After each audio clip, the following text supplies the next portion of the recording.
ஓம் முருகா போற்றி. ஓம் சரவண பவ. என் அன்பு குழந்தையே, உன்னுடைய வாழ்க்கையில் நீ எப்படி எதிர்காலத்தில் முன்னேறப் போகிறோம் என்ற கவலையோடு, மனதில் குழப்பத்தோடு எப்போதுமே இருந்து கொண்டிருக்கிறாய். அது உனக்கு தேவையே இல்லாத விஷயம். நீ கவலையே படாதே. விரைவில் உனக்கான மாறுதல்கள் எல்லாம் ஏற்பட போகிறது. அந்த மாறுதல்கள் எப்படி இருக்கும் என்று நீ பயப்படாதே. அது நன்றாகவே இருக்கும். உன் எதிர்கால வாழ்க்கைக்கு ஏற்ற மாறுதல்களாக இருக்கும். நல்ல மாறுதல்களாக இருக்கும். அந்த மாறுதல்கள் ஏற்பட போகிறது. விரைவாகவே உன் வாழ்வில் அனைத்து மங்களங்களுமே உண்டாகப் போகிறது. உன் முன் ஜென்ம தொடர்பு ஒன்று உன்னை தேடி வரப்போகிறது. எப்போதோ உள்ள தொடர்பு உன்னை தேடி வந்து கொண்டிருக்கிறது. உனக்கும் அதற்கும் முன் ஜென்ம தொடர்பு ஒன்று எப்பொழுதும் இருந்து கொண்டே இருக்கிறது. அது உன்னை தேடி வந்து கொண்டிருக்கிறது. நீ நினைத்தது நடக்கவில்லையா? நான் தான் காரணம். உனக்கு எது நல்லதோ அதை மட்டும்தான் நான் நடத்துவேன். நீ கோபத்தில் புலம்பினாலும் அதற்கெல்லாம் நான் கவலைப்பட மாட்டேன். கோபத்தில் நீ என்னை திட்டினால் கூட நான் அதை பெரிதாக எடுத்துக்கொள்ள மாட்டேன். உன்னை திட்டும் உரிமை எனக்கு இருக்கும்போது நீ என்னை திட்டும் உரிமை உனக்கு கிடைக்காதா? நிச்சயம் உண்டு. உனக்கென்று படைக்கப்பட்ட ஒன்று உன்னை வந்து சேரும் நாள் வெகு தொலைவில் இல்லை. நீ தவமாய் வேண்டி நின்ற உன் வேண்டுதல் நிறைவேறப் போகிறது. நீ சிந்திய கண்ணீர் இனி ஆனந்த கண்ணீராக மாறும். உன் பொறுமையும் நம்பிக்கையும் இனி வீண் போகாது. செல்வமே, நீ மகிழ்ச்சியுடன் வாழப்போகிறாய். உனக்கானது உன்னிடத்தில் வந்து சேரும் நேரத்தை நீ நெருங்கிவிட்டாய். குருவை துதிப்பதற்கு மிஞ்சிய செயல் வேறொன்றுமே கிடையாது. குருவே மும்மூர்த்திகளின் அவதாரம். குருவின் மீது திட நம்பிக்கை இருந்தால் உனக்கு நல்லது மட்டுமே நடக்கும். ஒருவன் முழு மனதுடன் நம்பிக்கையுடன் என்னை நாடி என்னிடமே வந்தால் அவன் உடல் ஆன்மா இரண்டை பற்றியும் எந்தவித கவலையும் கொள்ள வேண்டியிருக்காது. நான் உன்னுடன் எப்பொழுதுமே இருப்பேன். உனக்குள்ளே இருப்பேன். உனக்கு புறத்தும் இருப்பேன். நீ எப்படி இருந்தாலும் என்ன செய்தாலும் அவ்வாறு நான் உனக்கு துணையாகவே இருப்பேன். தேவர்களும் பிறப்பெடுக்க விரும்பும் மானிட பிறப்பில் செய்வதற்கு எத்தனையோ இருக்கின்றது. இது தெரியாமல் மாயையில் திளைத்து பொறாமை, கோபம், துவேஷம், உதாசீனப்படுத்துதல் போன்ற செயல்களில் நாம் உழன்று கொண்டிருக்கிறோம். புனரபி ஜனனம் புனரபி மரணம் என்பது போல இந்த உலோகத்தில் பிறப்பதும் இறப்பதுமான சுழற்சி நடந்து கொண்டுதான் இருக்கும். எதற்காக இந்த மனித ஜென்மம் எடுத்திருக்கிறோம் என்று கேட்கிறார் ஒருவர். பல வகைகளில் வழி தவறி ஓடும் மனதை அவர் மீது வைத்து கவலை இல்லாமல் இருக்கும்படி கோருகிறார். வழி தவறிய மனதை அப்பாவிற்கு அர்ப்பணம் செய்ய வேண்டும் என்றால் முதலில் நம் மனதை நாமே கட்டுப்படுத்தி அதற்கு பிறகு பகவானுக்கு நாம் அர்ப்பணம் செய்ய வேண்டும். அவ்வாறாக நம்முடைய மனதை கட்டுப்படுத்த வேண்டுமென்றால் அது பூரண விசுவாசத்துடன் செய்யப்படும் பூஜை, பஜனை, பாராயணம், பலவிதமான வேள்வி பூஜைகள் என பலவாறு இருக்கிறது. அவற்றால் மட்டுமே முடியும். கலியுகத்தில் நாமஸ்மரணை மட்டும் போதும் என்கிறார் நம்முடைய கடவுள். கண்மூடித்தனமாக இல்லாமல் எனது பக்தர்களாக இருங்கள் என்பதை நினைவு கூறுகிறார். கவனத்தோடு மனதை ஒருமுகப்படுத்தி கொண்டு என்னுடைய நாமத்தை நீங்கள் ஸ்மரணம் செய்து கொண்டே வாருங்கள். உங்களுடைய வாழ்வில் எல்லாமே நல்லதாகவே அமையும். கடல் அலை போல 1000 துன்பங்கள் எனக்கு வந்தாலும் நான் விரும்பும் இறைவன் என்னை கற்றியம் கரை சேர்ப்பார் என்ற நம்பிக்கை உனக்கு முழுமையாக இருக்கிறது. அதனால் எந்த கவலை, எந்த துன்பம் வந்தாலும் உன்னை ஒன்றும் செய்துவிட முடியாது. நானே பார்த்து கொள்கிறேன். எல்லா பொறுப்பும் என்னுடையது. அப்பா இறைவன் நான் இருக்கும்போது உனக்கு ஏன் இந்த வீணான கவலை? எல்லாவற்றையுமே இறைவனிடம் செலுத்து. எல்லாம் நல்லதாகவே நடக்கும். அவசர முடிவுகளை தவிர்த்து பகவான் மீது நம்பிக்கை வைத்து அவரின் கட்டளைக்காக காத்திருப்பவர்களுக்கு கண்டிப்பாக ஏதோ ஒரு மனித உயிரின் மூலமாக உதவி செய்வார் கடவுள் என்பது நிச்சயம் உண்மை.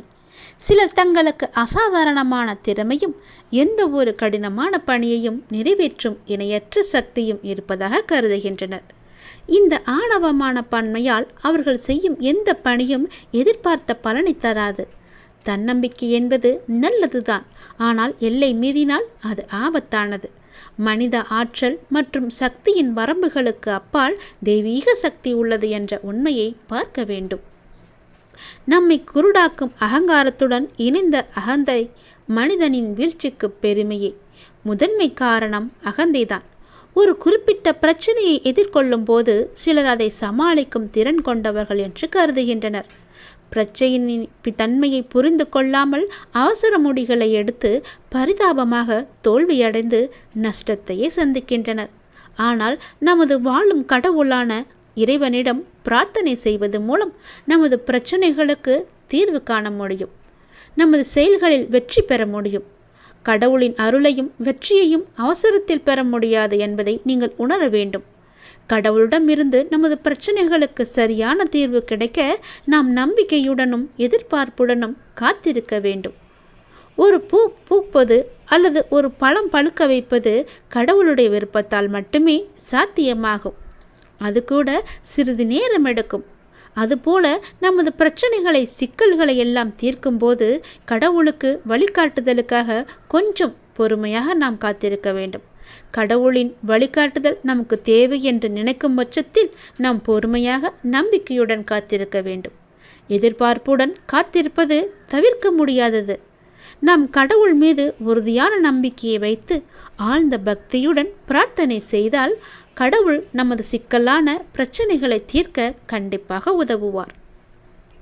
எந்த வேலையை செய்தாலும் சரி, ஒவ்வொரு கணமும் அசைக்க முடியாத நம்பிக்கையை கடவுள் மீது நாம் கடைப்பிடித்தால் பக்தன்தான் விரும்பிய மனோதாரங்கள் அனைத்திலும் நிறைவு பெறுவான்.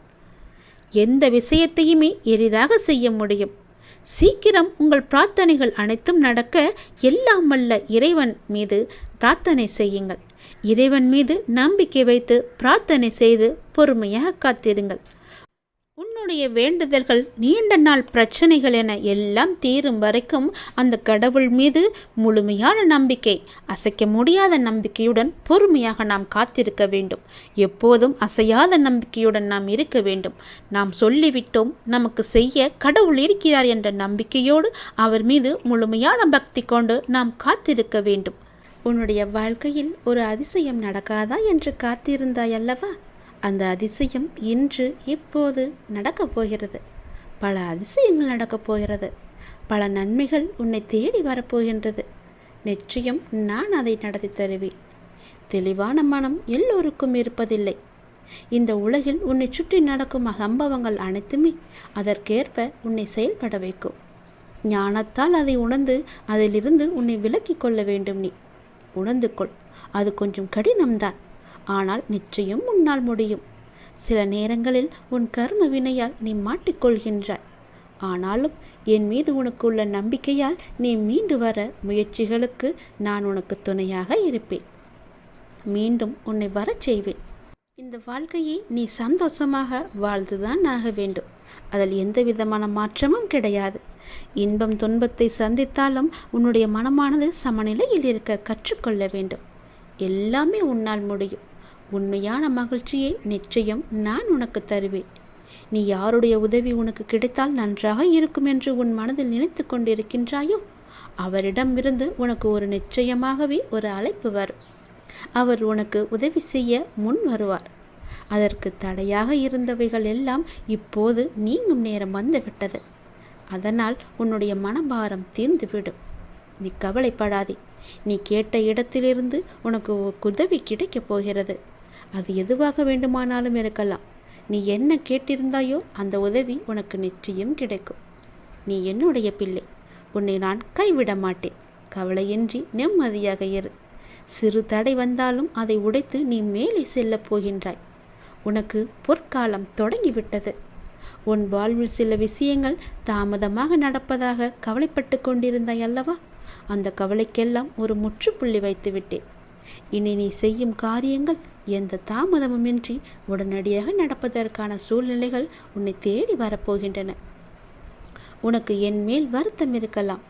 ஏன் இத்தனை தடைகள் தாமதங்கள் என்று. எல்லாவற்றிற்குமே ஒரு காரணம் உண்டு. இனி உன் வாழ்க்கை வேகம் எடுக்கப் போகிறது. நீ சுறுசுறுப்பாக செயல்பட போகிறாய்.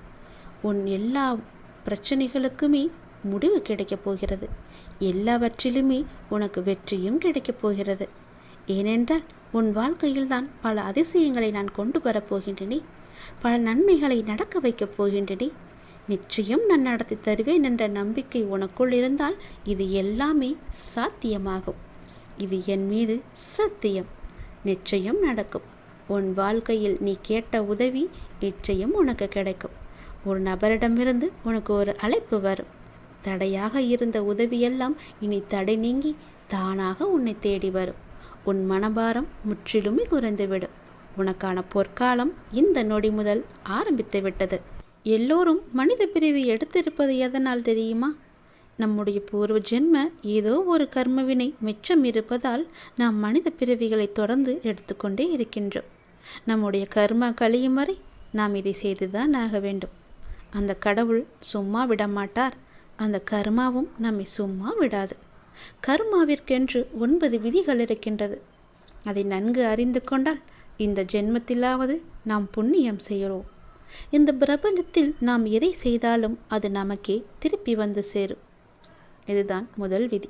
வாழ்வில் நமக்கு நடப்பது எதுவும் தானாக அதுவாக நடப்பதில்லை.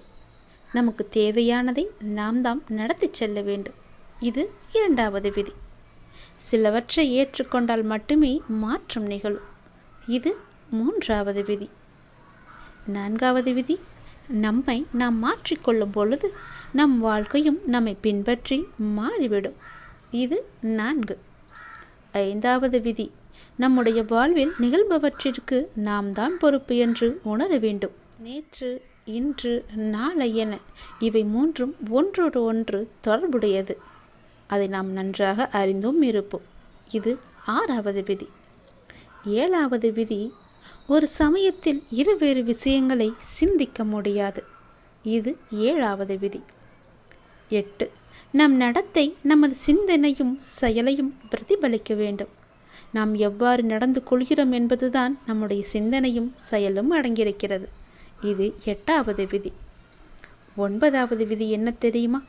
நம்முடைய முன்காலத்தையே நாம் பார்த்து கொண்டிருந்தால் நம்முடைய நிகழ்காலம் நம்மை விட்டு போய்விடும். எதிர்காலம் ஒன்று இருப்பதாகவே நம்மால் உணர முடியாது. இதோடு நம் வாழ்க்கை முடிந்துவிடும் என்று எண்ணிக்கொண்டே இருப்போம். இது 9வது விதி. இப்படி கர்மா தனக்குத்தானே 9 விதிகளை விதித்து வைத்திருக்கிறது. அதன்படிதான் நாமும் நடக்க வேண்டும். நாம் பிறருக்கு நன்மை செய்தால் நமக்கு ஏதோ ஒரு ரூபத்தில் பிற்காலத்தில் ஆபத்து காலத்தில் அதற்கு நமக்கு கை கொடுக்கும். நாம் ஒருவருக்கு தீங்கு செய்தால் அது நமக்கு பிற்காலத்தில் தீங்கை தான் தரும். அதனால் நாம் எது செய்தாலும் என்ன செய்தாலும் ஒரு முறைக்கு பல முறை யோசித்து நன்மையாக இருக்கும்படி நாம் செய்ய வேண்டும். யாருக்கும் எந்த நேரத்திலும் தீங்கு நினைக்கக்கூடாது. தீங்கு செய்யவும் கூடாது. பிறரை பற்றி புறம் பேசவும் கூடாது. நம்மால் முடிந்த உதவிகளை நம்முடைய கர்மாக்கள் குறைய வேண்டும் என்று ஆசைப்பட்டால் நம்மால் முடிந்த உதவிகளை செய்ய வேண்டும். கர்மவினை குறைவதற்கு என்ன எல்லாம் செய்ய வேண்டுமோ அவற்றை எல்லாம் செய்து கர்ம பந்தத்திலிருந்து நாம் விடுபட முயற்சி செய்ய வேண்டும். அமைதியாக இருந்து இறைவனின் பாதத்தை தஞ்சமடைந்து அவருடைய நாமத்தை நாம் ஜபித்து கொண்டிருந்தாலே போதும். நாம் பாதி கர்மாவை ஒழித்து விடலாம். நம் வாழ்க்கை சந்தோஷமாக இருக்க அப்பாவின் பாதங்களை இறுக்க பிடித்து கொள்ளுங்கள். நான் உன்னிட்ட ஒரு விஷயத்தை சொல்லணும்னு ரொம்ப நாளாகவே நினச்சிக்கிட்டு இருக்கேன். அது எப்படி சொல்கிறதுன்னு தெரியாமல் தவிச்சுக்கிட்டு இருந்தேன். அதற்கான கால நேரம் சூழ்நிலை எல்லாமே இப்போ கூடி வந்திருக்கு. நான் சொல்வதை கொஞ்சம் காது கொடுத்து கேளு. பொறுமையாக கேளு. அவசரப்படாமல் கேளு. புரியுதா? உன்னை நான் இப்போ சொல்ல போகிறேன். இந்த வாழ்க்கையில் எப்போதுமே உன் முன்னாடி இருப்பதை மட்டும் நீ கவனிச்சு பாரு. உனக்கு பின்னாடி நோக்கி இழுக்கும் எந்த ஒரு விஷயத்தையுமே யோசித்து கூட நீ பார்க்காத. அப்படி பார்த்துன்னு வச்சுக்கோ, உன்னால் முன்னால் இருக்கும் வழியை பார்க்கும் தருவாயை நீ தவற விட்டுடுவ. நீ போகிற பாதை சரிதான். நீ பின்னாடி திரும்பி பார்த்துட்டே போனா நேர்பாதையிலையா போவ? வழி தவறி வேறு பக்கம்தானே நீ போவ. அதனால் முன்னால் மட்டும் நீ பார். பின்னோக்கி நீ பார்க்கவே பார்க்காத. உன்கிட்ட ஒரு சிறு குறை இருக்குது. எல்லாத்தையுமே ரொம்ப யோசித்து அதை பெருசாக நினைத்து புழுங்கி புழுங்கி ஒன்று நீயே காயப்படுத்திக்கிட்டு இருக்க. அதை நீ உன்னிட்ட இருந்து முற்றிலுமாகவே தவிர்த்திடணும். உன்னுடைய கர்வம், உன்னுடைய ஆணவத்தை எல்லாமே நீ தூக்கி எறியணும். உனக்கு நிச்சயம் வெற்றி அப்போ தான் கிடைக்கும். உன்னை புரிஞ்சு கொள்ளாமல் உன்னை பற்றி 1க்கு 2 பேசியவர்களோட உன்னை முகத்தை நீ பார்த்தியா இல்லையா? அவங்கள்ட்ட இருந்து நீ விலகி போகணும். அவங்க அப்படி தானே தெரிந்த பிறகும் அவங்கள நம்பி உன்னுடைய நிம்மதியை நீ இழந்துக்கிட்டே இருக்க. அவர்களை நம்பாதன்னு நானும் பல முறை சொல்லிட்டேன். அவங்கள என்னட்ட விட்டுடு, நான் பார்த்துக்கிறேன். நம்பிக்கை துரோகம் செஞ்சவர்களுக்கு நான் பாடம் புகட்டுறேன். நீ எதுக்கும் வருந்தாத. அவங்க அப்படி பேசுனாங்கன்னா அது உண்மையாகுமா? எனக்கு தெரியும் என்னுடைய குழந்தை எப்படின்னு. நீ கண் கலங்காத. வருத்தப்படாத. எதுக்குமே நீ கண்கலங்கி நிற்கக்கூடாது. அவங்களுக்கு நான் எப்போ புரிய வைக்கணும் அப்படி நான் புரிய வைப்பேன். நீ என்னுடைய குழந்தை இல்லையா? நீ எல்லாருக்கு முன்னாடியும் வாழ்ந்து காட்டு. இப்போ நான் சொல்கிறத நல்லா ஞாபகம் வச்சுக்கோ. இது உனக்காக மட்டும்தான். ஏன்னா நீ ரொம்பவே மன அழுத்தத்தில் இருக்க. உன் மன அழுத்தத்தை குறைப்பதற்காகத்தான் நான் இப்போ ஓடி வந்திருக்கேன். உன்னுடைய கஷ்டம் தீர்க்க யாரும் இல்லைன்னு யோசிச்சுக்கிட்டு இருக்க தான் நான் உன்னை நோக்கி வந்தேன். அப்பா உன்னை பற்றி ஒரு விஷயத்த சொல்ல போகிறேன். எப்படி இருக்கணும்னு சொல்ல போகிறேன். நல்லா கவனிச்சுக்கோ. உன்னுடைய வாழ்க்கையில் உன்னை அவமானப்படுத்தியவருக்கு உன்னுடைய அமைதியை மட்டும் நீ பரிசாக கொடுக்கணும். பெருசாக எதுவுமே செஞ்சிடக்கூடாது. உன்னை வெறுத்தவங்களுக்கு புன்னகையை நீ பரிசாக கொடு. உன்னை ஏமாற்றியவங்களுக்கு மன்னிப்பை நீ பரிசாக கொடு. உன்னை தேவைக்காக மட்டும் பயன்படுத்தியவங்களுக்கு உன்னுடைய நன்றியை நீ பரிசாக கொடு. ஏனென்றால் இவங்க எல்லாமே உன்னை சிதைத்தவர்கள் அல்ல. அவங்களுக்கே தெரியாமல் உன்னுடைய ஆழ் மனதில் யார் யார் எப்படிப்பட்டவர்கள் என்பதை ஆழமாக செதுக்கியவர்கள் அவர்கள். உன்னுடைய கர்மாவை ஒழிக்க வந்தவங்க அவங்க. அதனால் அவங்கள பற்றி நீ கவலைப்படாத. உன்னை அவமானப்படும் போது நீ அவதாரம் எடுக்கணும். வீழ்கின்ற போது விஸ்வரூபம் எடுக்கணும். நீ புண்படுகிற போது புன்னகை மட்டுமே செய்யணும். வாதாடுவதெல்லாம் விட்டுட்டு நீ வாழ்ந்து காட்டு. உன் வாழ்க்கை சந்தோஷமாக இருக்கும். மன நிம்மதியாக இருக்கும். சந்தோஷமாக நீ எப்பொழுதும் வாழணும்னா அப்பா சொல்வதை கேட்டு அதன்படி நடந்துக்கோ. நிச்சயம் உன் வாழ்க்கை செம்மையாக மாறும். நல்லது. உன் வாழ்க்கையில் நீ பயணித்த பாதையை நான் பார்க்கிறேன். சந்தோஷம் நிம்மதியை விட கஷ்டமும் கண்ணீரும் இருப்பதை என்னால் உணர முடிகிறது. உன்னை தேற்றுவதற்காகத்தான் நான் இங்கு உனக்கான எல்லாவற்றையும் சரி செய்து கொண்டிருக்கிறேன். உன் வாழ்க்கையின் சூடுகளை நான் திருத்தி எழுத உன் கர்ம வினைகளுடன் நான் போராடி வருகிறேன். அதை நன்றாக நீ உணர்கிறாய் அல்லவா? உன் கண்ணீரை உன்னை உண்மையாக நேசித்தவர்களுக்காக மட்டும் சிந்து. அதில் தவறு இல்லை. உன்னை துளி கூட மதிக்காது ஏளனமாய் பார்ப்பவர்களுக்காக கண்ணீர் என்னும் பொக்கிஷத்தை நீ வீணாக்காதே. உன் வழி நான் எப்படி புரியாமல் இருப்பேன்? உனக்கு மனவலி ஏற்பட்டதற்கு நியாயம் கேட்கிறாய். அதற்கு நான் நிச்சயம் நியாயம் வழங்குவேன். அது வரைக்கும் நீ பொறுமையாய் நம்பிக்கையுடன் இரு. உனக்கான காலத்தை நான் உருவாக்கிவிட்டேன். இன்னும் சிறிது காலத்தில் அதில் நீ பயணம் செய்ய போகிறாய். உன்னை நான் கண் கலங்க விட மாட்டேன். நீ கண் கலங்கினால் என் மனம் வலிக்கிறது. உன்னை நிச்சயம் நான் செம்மைப்படுத்தி உயர்த்துவேன். உனக்கு நான் எப்போதும் துணை இருப்பேன். உன்னுடைய உண்மையான உழைப்பு, தன்னம்பிக்கை, உண்மை, தைரியம் உள்ளவர்களுக்கு சோதனைகள் பல வரும். அதையும் தாண்டி அவர்கள் சாதனை படைக்கும் காலமும் வந்துவிட்டது. உறவுகளுக்குள் நீ பட்ட துயரெல்லாம் நான் அறிவேன். இருந்தும் நீ அவர்களிடம் கொண்ட அனுசரணை, செய்த தர்மம் என்றும் உன்னை வாழ வைக்கும். இனி உன் வாழ்க்கையில் நீ விரும்பிய வளங்கள் அனைத்தையும் உன்னை வந்து அடையும்படி நான் செய்வேன். இது உன் நற்குணத்திற்கான பரிசு. உன் மதிப்பை அவர்கள் உணரும்படி நான் செய்வேன். தேடி வந்த அதிர்ஷ்டத்தை நீ தொலைத்து விடாதே. இதை கேட்டுவிட்டு நீ தூங்கு. நாளை ஆனந்த கண்ணீருடன் நன்றி கூற நீ ஓடோடி வருவாய். உங்கள் வார்த்தைகளை எல்லாம் நான் கேட்கிறேன். அதனால்தான் நான் பச்சை நிற உடையில் வந்திருக்கிறேன்.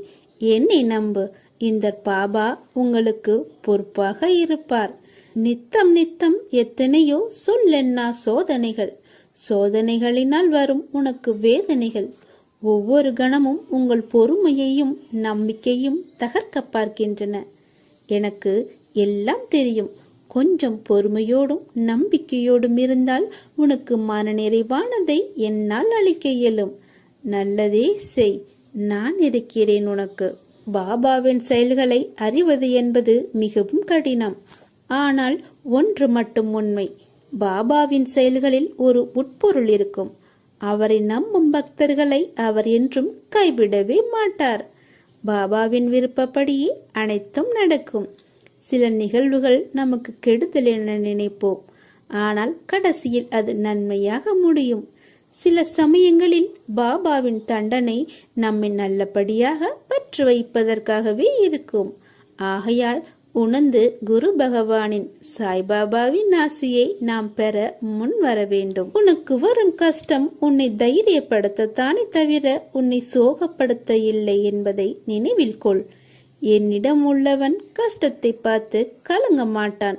மாறாக என் சாயப்பாவை மீறி என்ன நடக்கும் என்று தைரியமாக நிற்பான். உன் சாயப்பா உன் அருகில்தான் நிற்கிறேன். எதற்கும் பயப்படாமல் தைரியத்தோடு நில். உனக்கு வெற்றி கிட்டும். உன்னை தேடி அதிர்ஷ்டம் வரப்போகிறது. நல்ல அதிர்ஷ்டம் அது. அதை பெற்றுக்கொள்.